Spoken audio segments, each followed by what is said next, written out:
Everaldo. Everaldo, querido, um beijo pra você, um ótimo final de semana aí. Olha, gente, a carreira meteórica do Wesley Safadão aí pode ser um exemplo do que é ser bem-sucedido. Atingir o ápice do sucesso em sua área de atuação é o sonho, né, de muita gente. Mas no caso do Safadão, gente, o sucesso cobrou ali um preço um pouquinho caro, né? Com o surgimento de crises de ansiedade. E o cantor anunciou ali uma pausa na carreira por tempo indeterminado. E graças a Deus, ainda bem, né, que ele pode fazer isso, né? E aí, para falar sobre esse tema, junto ali com o nosso Setembro Amarelo, a gente vai conversar a partir de agora com a psicóloga Priscila Bezerril, para saber mais sobre essa questão da ansiedade, que, segundo informações, Priscila, está assolando aí grande parte dos brasileiros, quiçá da população mundial. E já quero de antemão, Edivan Martins, você que já aprovou aí do seu docinho, agradecer aqui a Priscila. A Priscila trouxe docinhos para a gente, amarelinhos. Edivan já tá voltando pra dentro aqui.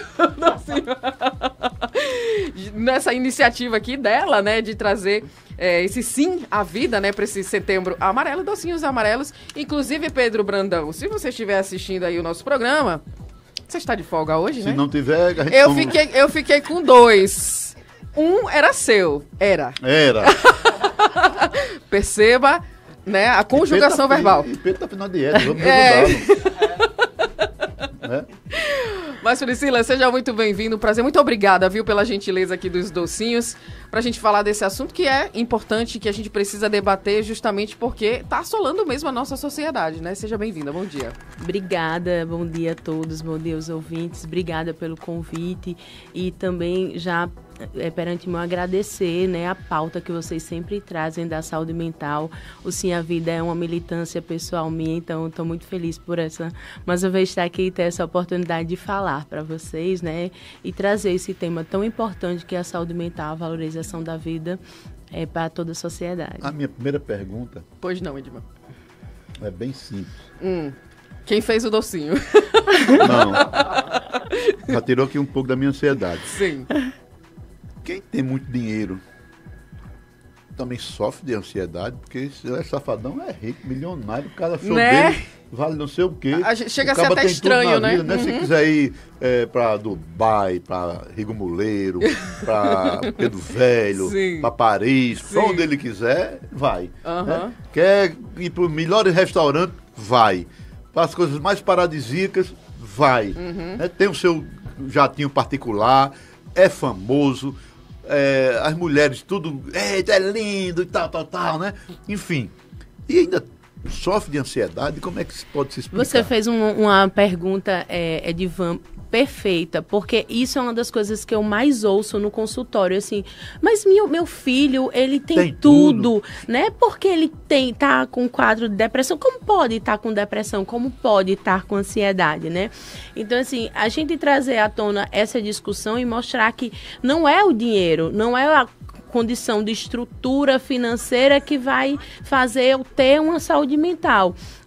Bora pensar na vida do Safadão. Possivelmente, né, a gente está falando de uma pessoa que eu não tenho não fiz um acolhimento dele, uma anamnese, mas ele possivelmente vive um burnout, né, um esgotamento pelo trabalho.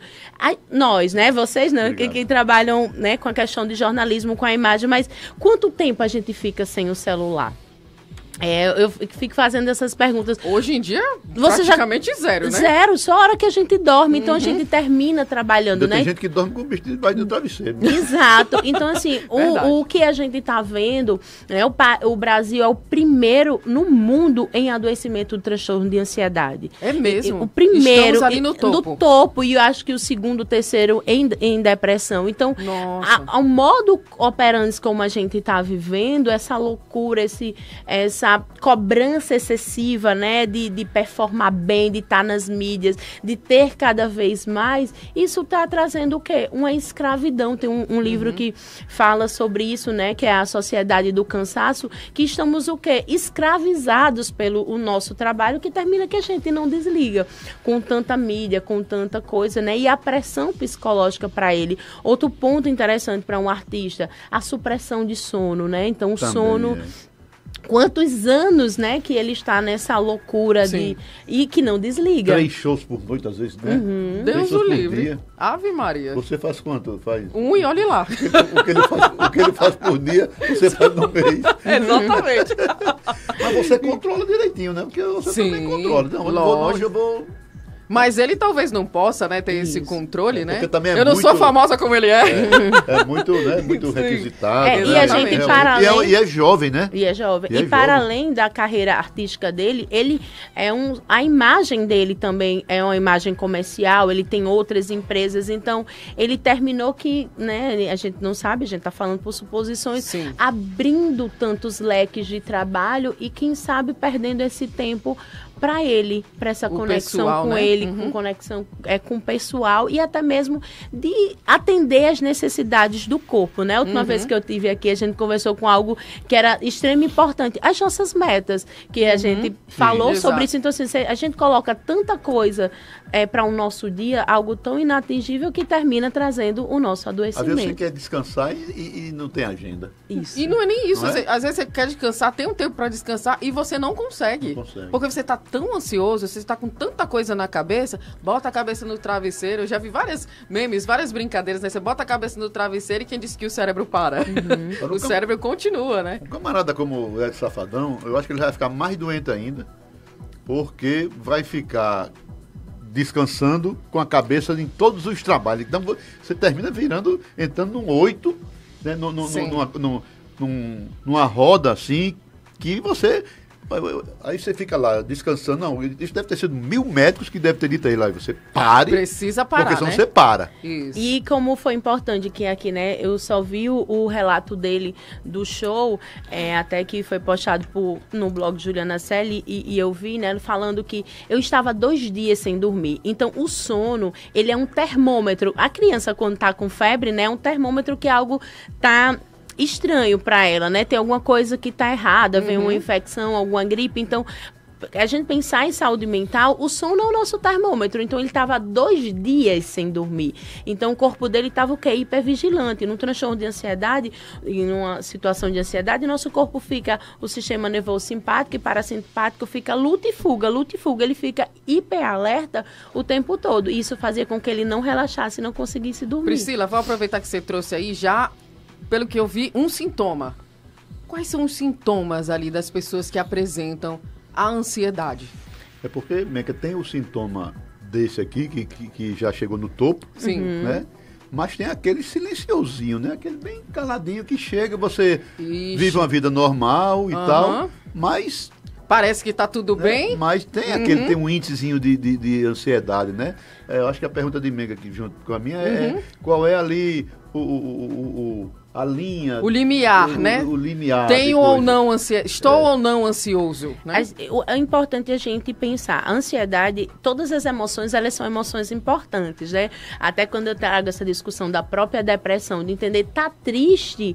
É uma emoção que é inerente ao ser humano, a tristeza. Mas quando a minha ansiedade, a minha depressão, ela começa a me trazer prejuízos, o que eu fico muito desconcentrado, eu não estou conseguindo dormir, a ansiedade, ela traz reações fisiológicas também, então o coração batendo, as mãos suando, aquela inquietação, muitas vezes no homem traz a irritabilidade, impaciência e o sono, aí é um sinal de alerta, então agora eu tenho que me atentar e dizer, epa, eu preciso mudar aqui a rota, né, ou até mesmo pedir ajuda para entender o que é que eu estou passando. Eu tenho um dado aqui, só para complementar, Edivan, que de acordo com dados aqui do Ministério da Saúde, né, 1 em cada 4 brasileiros sofre de ansiedade. Por isso que estamos aí nesse topo, né? Mundial. 1 em cada 4 brasileiros. Se o Hélio Safadão, com todo o dinheiro que tem, tá vendo isso, imagine a maior parcela do povo brasileiro que está devendo. Nesse ano aí de 2023, que a gente só tem aumento, imposto. Que vai para o supermercado. O dinheiro não sobra, né? Aí vai atrás da picanha e não, hoje eu vou levar mortadela mesmo. Pois é. Vou levar salsicha, e uma grade de ovo. Estou até na promoção ali no supermercado. Pois é. Priscila, existe diferença aí entre a ansiedade e o estresse? Ou uma coisa está ligada na outra? O estresse, eu tenho algo que está me deixando estressado naquela agitação. Pode o estresse causar, né, um transtorno de ansiedade. A ansiedade é uma emoção que te comunica que você está num perigo, numa ameaça. O estresse é aquele movimento do sentido. O dia a dia você está com muita coisa, então começa... Tem uma conta para pagar, não tem dinheiro. Está com um problema de relacionamento ali que você não sabe como resolver, ali estressando, né? Isso, E aí a ansiedade é que ela está mais na questão que ela tem um componente também cognitivo dos seus pensamentos. Você começa a ter pensamentos que a gente chama pensamentos catastróficos, pensamentos que o pior vai acontecer, um pensamento focalizado no negativo, um pensamento tudo ou nada, né, que a gente chama isso de distorções cognitivas. Muitas vezes na ansiedade você está fazendo um cenário que nunca aconteceu e que possa vir não acontecer, mas você está sempre focalizado no pior e isso vai te deixando em alerta. E já o estresse já é mais uma resposta biológica do corpo a uma situação do que você está vivenciando, né? A própria sobrecarga de trabalho que vem causando esse adoecimento. Tem uma pergunta aqui da Josi Arteira. Bom dia. Sobre a carga de trabalho, pouco tempo para a família, pode ser uma causa inicial de uma ansiedade? Sim, né? O autocuidado, estar em contato com a família, estar perto da nossa rede de apoio nos ajuda, né? Então, quanto mais, pode ser um fator também aí do safadão, né? E quanto mais a gente tá longe da nossa família, ter esse momento de lazer, tanto para o adulto como para as crianças, né? E para os adolescentes. Até isso, né, Priscila? Hoje em dia a gente não fala mais só da questão da ansiedade nos adultos, né? Mas nas crianças e nos adolescentes, que cada vez mais, creio que você receba lá no seu consultório, né? Estão aparecendo aí também com esses sintomas, né, de ansiedade. Cisa Oliveira está dizendo aqui, eu só fico ansioso quando minha conta está positiva. Aí eu sei que tem alguma coisa errada. Foi um pix errado, né? Olha aí um pensamento catastrófico dele. Ó, mas você sabia, Edivan, que é importante. Sim. Muitas vezes a pessoa, quando está com transtorno de ansiedade, ela desqualifica os pontos positivos. Então, mesmo numa situação positiva, ela vai evidenciar, pensar que vai acontecer alguma coisa de errado. O corpo está aí vigilante, esperando um perigo. Então, tá me passando uma coisa boa, então a pessoa fica já preocupada porque está vivenciando uma coisa boa. Que é informação interessante que ele trouxe aí. Aí se não aconteceu uma coisa boa, então vem uma coisa ruim. Então pode ter alguma coisa ruim por trás. Então você fica nesse manejo de sempre estar pessimista, né? A pessoa quer sempre... nessa expectativa do que o ruim aconteça. Nosso ouvinte também, o nosso querido pastor Solandé, está perguntando aqui, pode se obrigar uma pessoa a buscar tratamento? O tratamento e assim, que bom o pastor está falando, porque a gente pode também falar sobre isso, sabe? A espiritualidade, ele é um dispositivo de autocuidado que nos ajuda muito, né? Então, a pessoa, até quando a gente tá falando do Setembro Amarelo também, com uma visão de desesperança, é muito importante. Em alguns casos, né, de um quadro depressivo mais grave, onde a pessoa está em vulnerabilidade, a gente não pode deixar esperar que essa pessoa aceite esse pedido de ajuda, né? Então, se você percebe que essa pessoa está em risco de vida, está com muita desesperança, eu já tive pacientes em quadro depressivo que a pessoa não tinha forças nem para escovar os dentes, para se levantar da cama. Então, a vulnerabilidade era tão grande que a gente não pode deixar que essa pessoa espere, né? Claro. Porque o bem-vida é maior do que o desejo dela. Então, a gente precisa, né? Mas o ideal seria que a pessoa tenha essa consciência dessa necessidade de ajuda, né? De uma intervenção. Qual é a hora de, Priscila, de buscar tratamento? E quando a gente percebe que aquela ansiedade, aquele mal-estar, aquele desprazer, ele está causando prejuízo para a minha vida. Eu não tenho mais energia para trabalhar, eu não tenho mais energia para sair de casa, eu não tenho... Num quadro depressivo grave, a pessoa não tem forças para nada. Ela começa a negligenciar até os cuidados pessoais dela. Então, assim, a gente precisa, antes disso, validar o que estamos sentindo, né? A sua angústia, a sua dor, e buscar ajuda. E essa ajuda pode ser inúmeras fontes de ajuda. A gente tem visto, não só, né, eu digo, não só a psicologia, não só a psiquiatria, às vezes eu posso ir fazer uma atividade física que vai melhorar e aí me levanta para eu fazer um tratamento, a própria espiritualidade, mas em alguns momentos a gente precisa de uma ajuda profissional, desmistificar essa questão da própria medicação, né, que algumas pessoas dizem assim, não, mas eu não vou tomar medicamento, se for para tomar medicamento eu não vou, mas se você tivesse uma diabetes, você não precisava tomar uma insulina, né, então a gente compara a nossa saúde mental, a medicação só vai promover o quê? O nosso bem-estar. Tem algum exame? E alguns... Porque eu digo assim, porque eu fui ao médico, eu não me acho ansioso, mas ele disse que eu era. E eu disse, eu não sou, isso você é. Aí já começou, não, eu não sou não, eu não sou ansioso não. E ficou nesse negócio, tá aí até hoje, eu não sei se sou, se não sou. Eu vou advogar ao seu favor, Edivan. Você não é, porque a gente não é, eu gosto muito de falar sobre isso. Nós não somos as nossas emoções, nós sentimos as nossas emoções.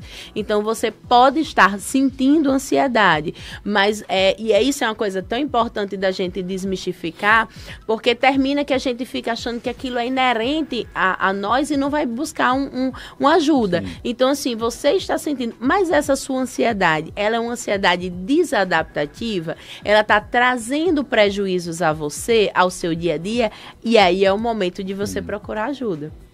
Entendi. Viu? Então tá tudo tranquilo. Eu tô. Já tô ansioso aqui. Se tem ou não, né? Minha ansiedade é Mas o que é que acontece? Quando a gente recebe um paciente, a gente faz, quando você falou da questão dos exames, a gente faz uma anamnese com o paciente. Em algumas situações a gente aplica alguns testes, né? Alguns instrumentos que corroboram o diagnóstico, né? Que nos trazem mais a própria entrevista clínica, mas também alguns testes nos ajudam a definir essa hipótese diagnóstica de perceber se essa ansiedade ou quadro depressivo, ou até mesmo se é uma pessoa num quadro de depressão, ela está correndo algum risco, né, de suicídio, já falando do Setembro Amarelo. Então, tudo isso a gente consegue ter suporte no consultório, na clínica, para a gente identificar e trazer um tratamento mais eficiente para o paciente. É incrível como no Brasil tem crescido, tem aumentado o número de suicídios, principalmente em pessoas jovens, né, no pessoal mais jovem. E o Brasil também, talvez, não sei, esteja se descuidando um pouco desse problema, né, que afeta demais a nossa juventude. É como você diz, mas meu filho tem tudo, estuda na melhor escola e tal, tem tudo na vida, se quiser ir para um show vai, se quiser ir para viajar vai e tal, e termina com um quadro depressivo e, infelizmente, muitos têm enveredado para o próprio suicídio.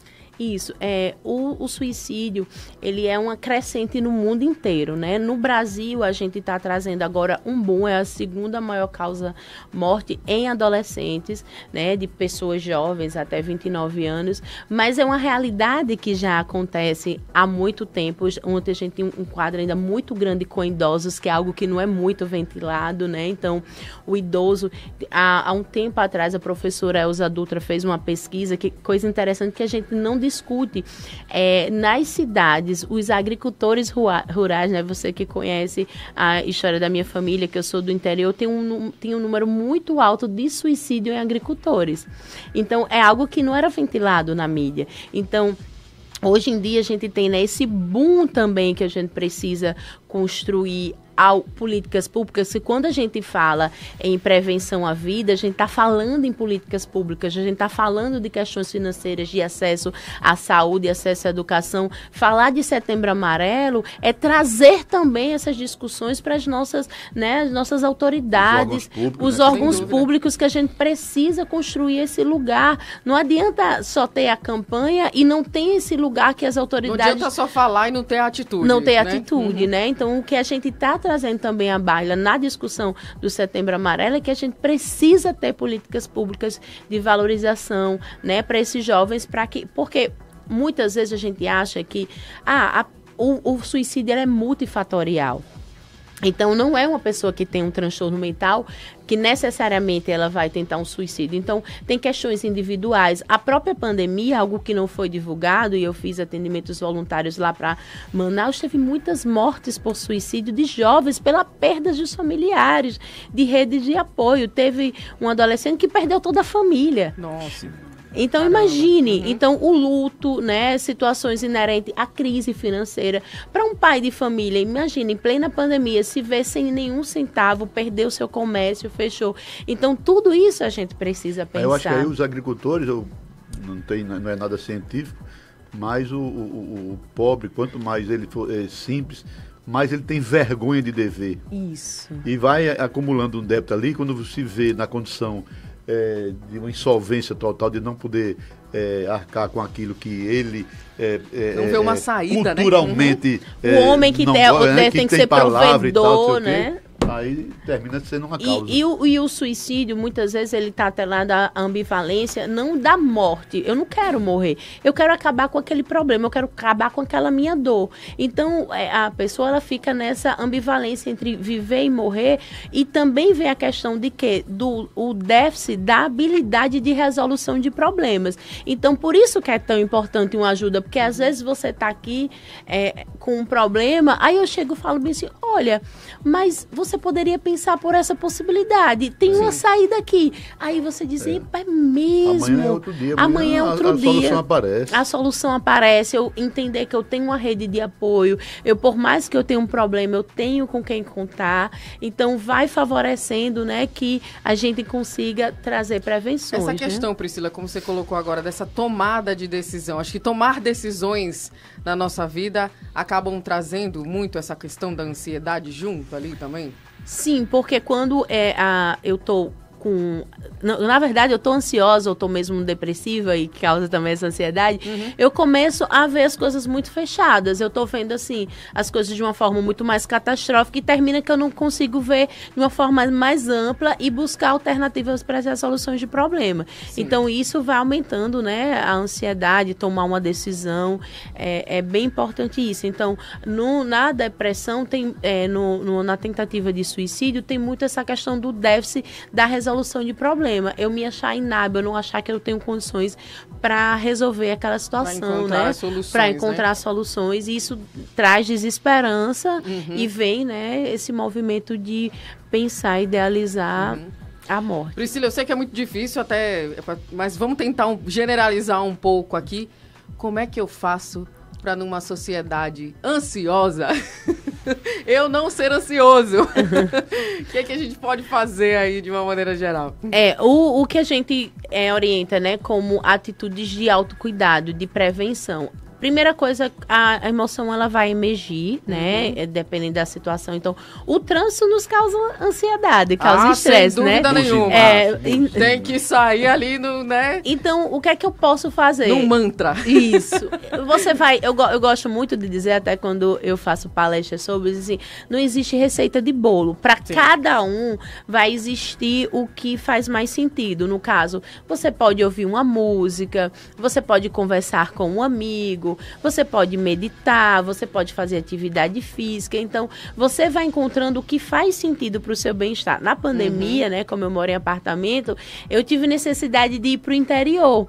Porque lá, né, uma casa grande, eu conseguia ir para o sítio, me conectar com a natureza. E isso me fez um bem danado, assim, para o meu bem-estar. Então, cada pessoa, né, vai encontrando sentido. Eu disse, eu tive necessidade de voltar para perto dos meus, né, que minha família é do interior. Então, é esse movimento que a gente vai encontrando de algo que vai nos potencializando. O que é bom para mim possa não ser bom para o outro, mas que você encontre e tenha esse autoconhecimento. Ler um livro, eu amo, numa rede. É bom para você? Então faça. Exercícios de respiração. E também tem uma técnica, né, que é a minha abordagem é a terapia cognitivo-comportamental, de você pensar seu pensamento, a metacognição. Quando você estiver tendo pensamentos catastróficos, você pensar, que provas eu tenho, que evidências eu tenho que isso vai acontecer. E aí vai nos ajudando, né, a encontrar também alternativas. E quando você tiver um problema, né, que é um fator importante, você pensar em possibilidades. Fazer uma chuva de ideias, de pensamentos. Que possibilidades eu tenho? E pensar nas vantagens e desvantagens de cada situação e você tentar fazer a melhor escolha. Exatamente. Pensar no melhor, deixar o furacão passar. Isso, né? porque sempre passa, gente. Tudo passa. Tudo passa. Outro dia sempre aparece uma solução, uma saída, exatamente, né? Exatamente. Eu já tô ansiosinho aqui já. Que horas você tá ansioso para comer o resto dos docinhos no intervalo comercial? Eu sei. Conheço você. Eu vou comer conheço você. Gente, muito obrigada, Priscila. Quero te agradecer mais uma vez pela presença, pra gente poder tratar, né, desse assunto que é importante, que traz o alerta aí para você, né, abrir os olhos, para que você pense que tudo, como a gente comentou aqui agora, né, tudo passa, sempre tem solução, gente, e busque ajuda. Se você achar ali que tá, né, nessa necessidade, precisa de ajuda, busque ajuda. Vai, né, uma hora tudo vai se resolver. E eu queria divulgar também, né, o Centro de Valorização da Vida, que é o CVV. Sim. Você liga 188, é uma ligação gratuita, você não está Alô, Tiago Martins. Identificada, né?